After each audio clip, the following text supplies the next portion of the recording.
If you're an avid mobile gamer, odds are you've came across a Caresoft title. Dungeon Village 2 is one of those games. This one puts you in the position of a mayor of an up-and-coming village that is home to adventurers who are looking for a place to settle down.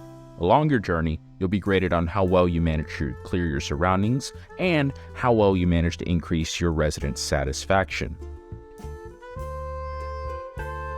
Dungeon Village 2 hits some high highs. Being a mayor affords you the ability to set up shops, homes, and host events to your liking. With this power comes the great responsibility of making sure that your residents are properly equipped and provides the added benefit of being able to use the monsters they slay for money, which allows them to be stronger and send them off for greater expeditions. These expeditions are a bright spot of the game as they vary in terms of scenery, even if they are just go kill this enemy or explore the cave and kill the enemies inside. The prior is fairly simple, but the latter provides you the added benefit of finding gear that you can use to equip your residents with.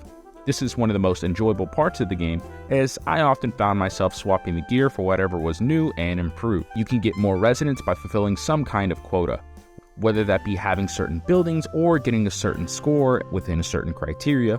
These become more and more difficult as you progress. To aid your villagers, you can recruit enemies who will sometimes be converted as pets. As you level up your village by fulfilling certain requirements, you'll be able to increase the land available to you so that you can add more buildings and generate more money. This loop always makes you feel like you are so close to the next milestone, whether that be a new villager, new quest, or increasing the size of your village.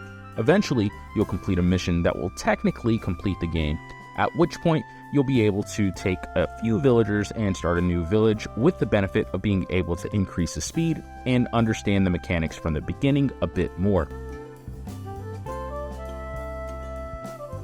There's a few problems that I had with the game. Most notably is the idea that you have to complete the game before you can speed anything up. This can take roughly 5 hours to do so, and there's a significant time commitment before you gain access to this important quality of life feature. The second thing that I disliked was that certain parts of the game were not super clear. For example, you can upgrade stores by giving them items which allow you to increase the prices or how often villagers visit them. I wish this information was a little clearer, as it was hard to get a good handle on this and to see if it was worth the resource commitment. Also, as far as this goes, I wish the game would have told me that there was diminishing returns for each building, as I did not realize this until well into my playtime when I looked at the amount of profit that each building had generated.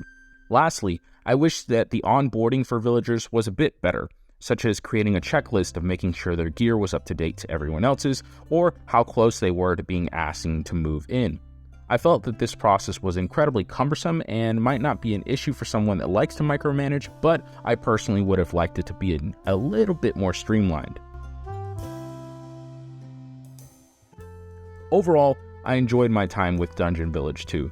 It was my first exposure to playing a full Caresoft title, and I can definitely see the charm that they have. Given that it's only $5.99 on both the iOS and Google Play Store, I would say that it's worth checking out. It's one of those games that is a good, relaxing, and sit down and don't think too much kind of game. The stakes are never really super high, and seeing your village and city level up is worth the price of admission alone. If you have any recommendations for me to review, leave it in the comments section below. While you're there, feel free to let me know what your favorite sim is. Otherwise, stay tuned in to Gaming in the Moment.